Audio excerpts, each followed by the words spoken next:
dia 22 de junho de 2024. 11ª semana do Tempo Comum.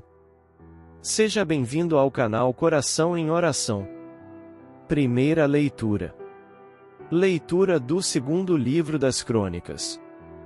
Depois da morte de Joiada, os chefes de Judá vieram prostrar-se diante do rei Joás, que, atraído por suas lisonjas, se deixou levar por eles. Os chefes de Judá abandonaram o templo do Senhor, o Deus de seus pais, e prestaram culto a troncos sagrados e a imagens esculpidas, atraindo a ira divina sobre Judá e Jerusalém por causa desse crime. O Senhor mandou-lhes profetas para que se convertessem a ele. Porém, por mais que estes protestassem, não lhe queriam dar ouvidos.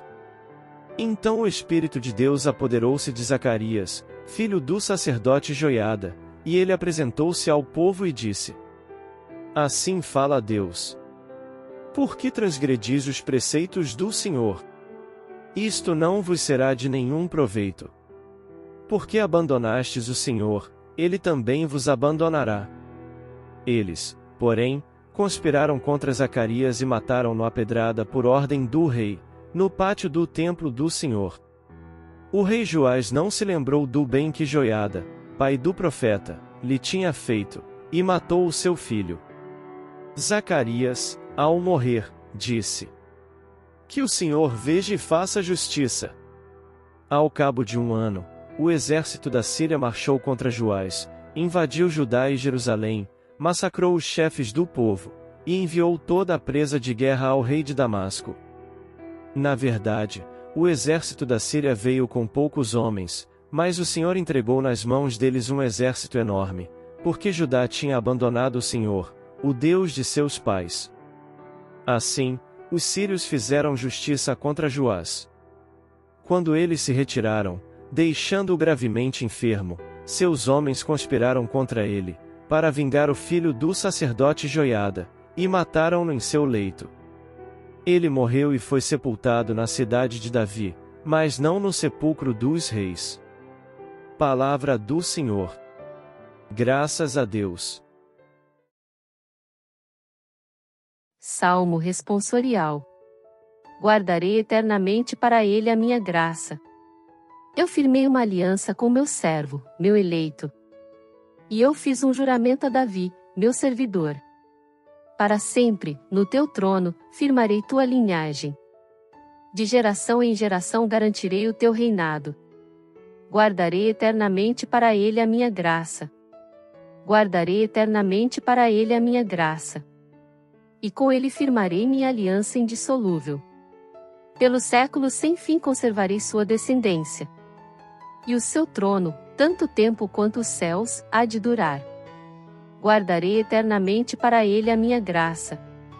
Se seus filhos, porventura, abandonarem minha lei, e deixarem de andar pelos caminhos da aliança, se, pecando, violarem minhas justas prescrições, e se não obedecerem aos meus santos mandamentos, guardarei eternamente para ele a minha graça. Eu, então, castigarei os seus crimes com a vara. Com açoites e flagelos punirei as suas culpas. Mas não hei de retirar-lhes minha graça e meu favor. E nem hei de renegar o juramento que lhes fiz. Guardarei eternamente para ele a minha graça. Aclamação ao Evangelho. Aleluia! Aleluia! Aleluia! Jesus Cristo, Senhor nosso. Embora sendo rico, para nós se tornou pobre, a fim de enriquecer-nos, mediante sua pobreza. Proclamação do Evangelho de Jesus Cristo segundo São Mateus, capítulo 6, versículos 24 a 34. Naquele tempo, disse Jesus a seus discípulos: Ninguém pode servir a 2 senhores, pois, ou odiará um e amará o outro, ou será fiel a um e desprezará o outro. Vós não podeis servir a Deus e ao dinheiro. Por isso eu vos digo: não vos preocupeis com a vossa vida, com o que havereis de comer ou beber. Nem com o vosso corpo, com o que havereis de vestir. Afinal, a vida não vale mais do que o alimento, e o corpo, mais do que a roupa. Olhai os pássaros dos céus. Eles não semeiam, não colhem, nem ajuntam em armazéns. No entanto, vosso Pai que está nos céus os alimenta. Vós não valeis mais do que os pássaros? Quem de vós pode prolongar a duração da própria vida, só pelo fato de se preocupar com isso? E por que ficais preocupados com a roupa? Olhai como crescem os lírios do campo. Eles não trabalham nem fiam. Porém, eu vos digo: nem o rei Salomão, em toda a sua glória, jamais se vestiu como um deles. Ora, se Deus veste assim a erva do campo, que hoje existe e amanhã é queimada no forno, não fará ele muito mais por vós, gente de pouca fé? Portanto, não vos preocupeis, dizendo: o que vamos comer? O que vamos beber? Como vamos nos vestir? Os pagãos é que procuram essas coisas. Vosso Pai, que está nos céus, sabe que precisais de tudo isso. Pelo contrário, buscai em primeiro lugar o reino de Deus e a sua justiça, e todas estas coisas vos serão dadas por acréscimo. Portanto, não vos preocupeis com o dia de amanhã, pois o dia de amanhã terá suas preocupações. Para cada dia, bastam seus próprios problemas. Palavra da salvação. Glória a vós, Senhor. Queridos irmãos e irmãs em Cristo, que a paz de nosso Senhor Jesus Cristo esteja conosco.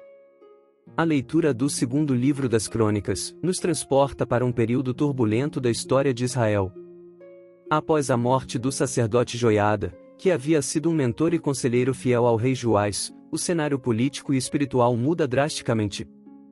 Joás, que antes seguia os caminhos do Senhor sob a orientação de Joiada, começa a se desviar, influenciado pelos príncipes de Judá, que o persuadem a abandonar o templo do Senhor e adorar ídolos.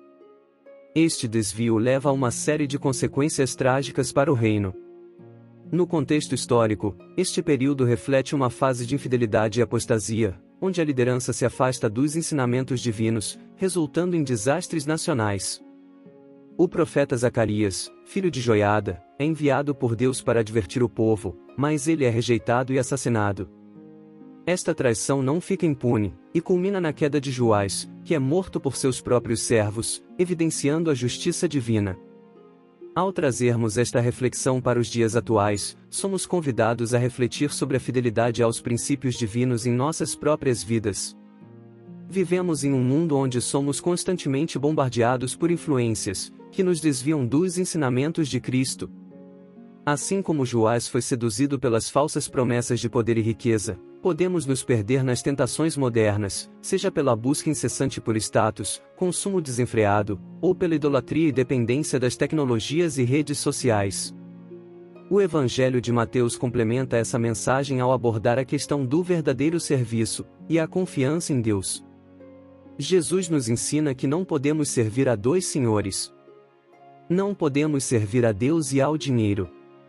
Esta passagem destaca a importância de uma vida de confiança em Deus, ao invés de uma vida consumida pela ansiedade e preocupações materiais. Jesus nos convida a observar a natureza, os pássaros do céu e os lírios do campo, que não trabalham nem tecem, mas são cuidados por Deus. Esta metáfora nos lembra que, se Deus cuida tão bem das aves e flores, cuidará ainda mais de nós, seus filhos. Somos chamados a buscar primeiro o reino de Deus e a sua justiça, com a promessa de que todas as outras coisas nos serão acrescentadas. A mensagem central aqui é de confiança plena na providência divina. Em um mundo onde a incerteza e a ansiedade são predominantes, onde a preocupação com o futuro e as necessidades materiais podem nos consumir, Jesus nos orienta a viver no presente, confiando que Deus proverá. Portanto, ao unirmos essas duas leituras, vemos um chamado claro para uma vida de fidelidade e confiança em Deus. O exemplo de Joás nos alerta sobre as consequências de nos afastarmos dos caminhos divinos, enquanto as palavras de Jesus nos encorajam a confiar na providência de Deus, priorizando o seu reino em nossas vidas. A mensagem é atemporal e profundamente relevante. Em meio às adversidades e tentações modernas, somos convidados a permanecer firmes na fé, confiando que Deus cuidará de nós em todas as circunstâncias. Que a paz do Senhor permaneça conosco. Amém. Vamos agradecer a Deus pelos seus ensinamentos e pelo dia de hoje, pedindo sua proteção divina. Para isso, vamos rezar a oração que o próprio Filho de Deus nos ensinou. Pai nosso, que estais nos céus, santificado seja o vosso nome. Venha a nós o vosso reino, seja feita a vossa vontade assim na terra como no céu. O pão nosso de cada dia nos dai hoje. Perdoai-nos as nossas ofensas, assim como nós perdoamos a quem nos tem ofendido, e não nos deixeis cair em tentação, mas livrai-nos do mal. Amém. Se você se sentiu tocado pela nossa mensagem, deixe suas observações e orações nos comentários. Aproveite para inscrever-se em nosso canal, ativar o sininho das notificações, deixar o seu like e compartilhar este vídeo com o máximo de pessoas que você puder. Obrigado pelo seu gesto de carinho com este canal. Que o seu dia de hoje seja abençoado e repleto de conquistas. Em nome do Pai, do Filho e do Espírito Santo. Amém.